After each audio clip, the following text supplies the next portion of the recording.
Hello दोस्तों, फिर से एक बार स्वागत है आपका मेरे चैनल वेक एंड ट्रेड में। तो आज के सेशन में हम लोग देखेंगे कि राउंडिंग बॉटम पैटर्न क्या होता है, उसके टारगेट हम कैसे निकाल सकते हैं, उसकी एंट्री आइडेंटिफाई कैसे कर सकते हैं और टारगेट के लिए हमें कैलकुलेशंस क्या रखने हैं और उसको हम आइडेंटिफाई कैसे कर सकते हैं। तो मैं आपको राउंडिंग बॉटम का स्ट्रक्चर एक बार बता देता हूँ। जैसे कि आपको किसी स्टॉक ने अगर लाइफ टाइम हाई बनाने के बाद उसमें अगर शार्प फॉल आता है, लाइफ टाइम हाई बनाने के बाद अगर उसमें शार्प फॉल आता है तो आपको मैं एक बार आपको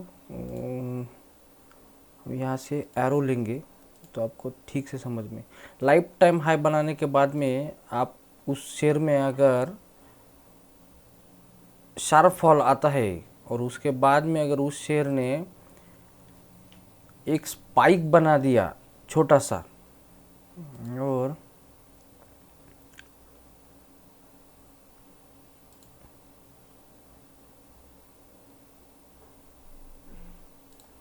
उसके बाद उस शेयर ने एक स्पाइक बनाने के बाद में अगर वो इसी तरह से एक लॉन्ग कंसोलिडेशन में चलता रहा वो स्टॉक और लॉन्ग कंसोलिडेशन के बाद में यहाँ पे जो ब्रेकआउट लेवल है, ये वाला जो ब्रेकआउट लेवल है, यहाँ से अगर वो स्टॉक ने अगर ब्रेकआउट दे दिया तो उसको आप लॉन्ग टर्म के लिए ख़रीद सकते हैं। तो मैं यहाँ पे आपको ब्रेकआउट लेवल कंफर्म करवा देता हूँ। ये है आपका ब्रेकआउट लेवल, जहाँ से स्टॉक को ब्रेकआउट मिलने के बाद में आप उसमें एंट्री कर सकते हो। तो मैं आपको कंडीशंस दोहरा देता हूँ। ये पैटर्न आपको मंथली टाइम फ्रेम में देखना है, ये पैटर्न आपको मंथली टाइम फ्रेम में देखना है और उस स्टॉक ने लाइफ टाइम हाई के बाद में उसमें अगर शार्प फॉल आता है शार्प फॉल आने के बाद में अगर वो स्टॉक कम से कम 10-12 साल के लिए कंसोलिडेशन में ट्रेड करता है और उसके बाद में अगर उसने वो पहला स्पाइक जो उसको हम एक्स नाम दे सकते हैं, अगर इस एक्स को उसने अगर क्रॉस कर दिया और क्लोजिंग दे दी मंथली बेसिस के ऊपर, तो आप उस स्टॉक के ऊपर नज़र रख के उसमें एंट्री ले सकते हैं। तो चलिए इसके टारगेट के बारे में हम लोग जान लेते हैं। तो पहला टारगेट इसका जो है वो है लाइफ टाइम हाई और हिस्टोरिकल हाई, आप उसको बोल सकते हैं, ये उसका पहला टारगेट है। पहला टारगेट जो आपको ब्रेकआउट लेवल से 1 साल के अंदर आपको मिल सकता है और इसका दूसरा टारगेट होता है एक्स का जो वैल्यू है, एक्स का वैल्यू यहाँ पे आपको दिख रहा है 290 दिख रहा है। तो एक्स का जो वैल्यू है 290 इंटू 5 टाइम्स, ये इसका सेकंड टारगेट है। ओके, तो 1450 ये पैटर्न का सेकंड टारगेट होगा और सेकंड टारगेट आपका 2 से 3 साल के बीच में आपका कंप्लीट हो सकता है। ओके, तो आपको समझ में आ गया होगा। ये पैटर्न आपको मंथली में देखना है। उसके बाद में शेयर ने लाइफ टाइम हाई बनाने के बाद में उसमें शार्प फॉल होना चाहिए। उसके बाद उसका जो फर्स्ट एटम्प्ट रहेगा ऊपर जाने का, जो फर्स्ट आइटम है उसको हम एक्स कह सकते हैं। उसके बाद में वो स्टॉक 10 या 12 साल के लगभग 10-12 साल के लिए वो स्टॉक कंसोलिडेशन में होना चाहिए और उसके बाद में अगर उसमें ब्रेकआउट आता है वॉल्यूम के साथ, यहाँ पे आपको नीचे वॉल्यूम में देखना है, तो उसके साथ वॉल्यूम के साथ अगर ब्रेकआउट होता है तो आप लाइफ टाइम हाई के फर्स्ट टारगेट के साथ उसमें एंट्री कर सकते हो और सेकंड टारगेट उसका एक्स का जो पहला स्पाइक है एक्स इंटू 5 करके आप उसको सेकंड टारगेट ले सकते हैं। फर्स्ट टारगेट आपका विथ इन 1 ईयर में कंप्लीट होना चाहिए और सेकंड टारगेट आपका 2 से 3 साल के बीच में कंप्लीट होना चाहिए। तो चलो हम लोग इसमें एक लाइव एग्जांपल देखते हैं जो कि हमें इस पैटर्न के बारे में एक्चुअल में जानकारी दे। तो ये रहा आपका लाइफ टाइम हाई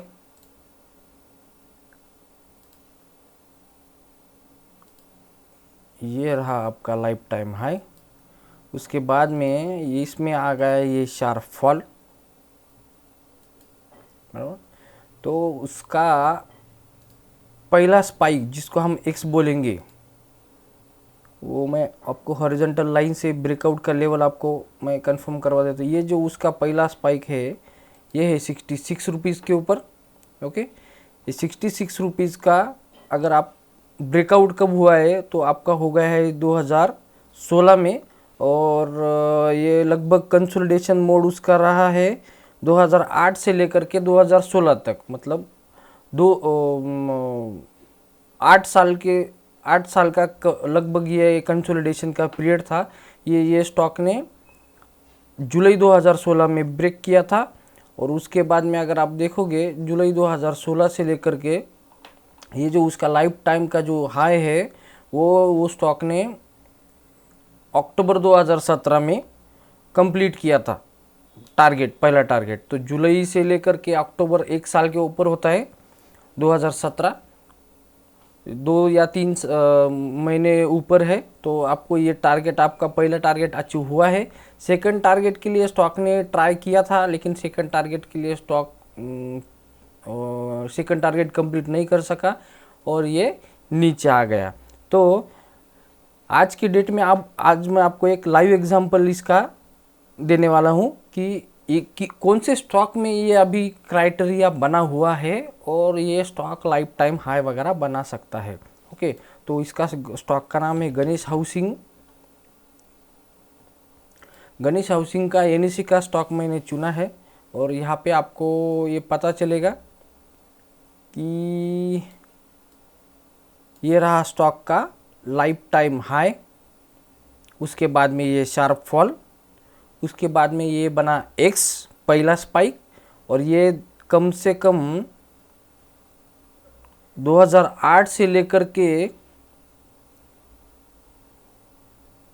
2021 तक का कंसोलिडेशन का पीरियड है। तो दोबारा स्टॉक ने कंसोलिडेशन ब्रेक करने का प्रयास किया है, लेकिन वो कर नहीं सका। तो आपको ये स्टॉक अभी इसके ऊपर ट्रेड कर रहा है एक्स के ऊपर। तो एक्स का वैल्यू इसका 199 कुछ आ रहा है, तो इसके हिसाब से उसका 194 ये येलो लाइन है। तो आपको यहाँ पे येलो लाइन देखना है, 194 इसका ब्रेकआउट लेवल है। 194 इंटू 5 ये आपका 970 उसका सेकंड टारगेट आ रहा है, और पहला टारगेट है जो लाइफ टाइम हाई है वो है 566, जो कि आपको first target expected with in 1 year है, और second price target expected with in 2 to 3 years है। यहाँ पे आप वॉल्यूम लगा के देख सकते हो।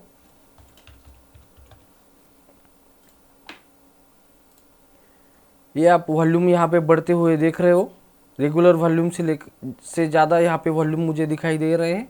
तो आपको यहाँ पे नज़र बनाए रखनी है। यहाँ पे आप ब्रेकआउट लेवल पे एंट्री कर सकते हो। ब्रेकआउट होने के बाद मंथली ब्रेकआउट देना चाहिए, तो उसके बाद में आप इसमें एंट्री कर सकते हो। तो आपको ये पैटर्न समझ में आ गया होगा, और ये एग्जाम्पल जो है इसको आप लाइव देख सकते हो और इसको ट्रेड भी कर सकते हो। इसका स्टॉप लॉस आपको यहाँ पे इसके नीचे रखना है। ये कैंडल जो ब्रेकआउट कैंडल है यहाँ पे इसके नीचे आप इसका स्टॉप लॉस रख सकते हैं, ओके। अगर आपको ये वीडियो पसंद आया होगा तो आप मेरे चैनल वीकेंड ट्रेड को लाइक करो, शेयर करो, सब्सक्राइब करो। Thank you.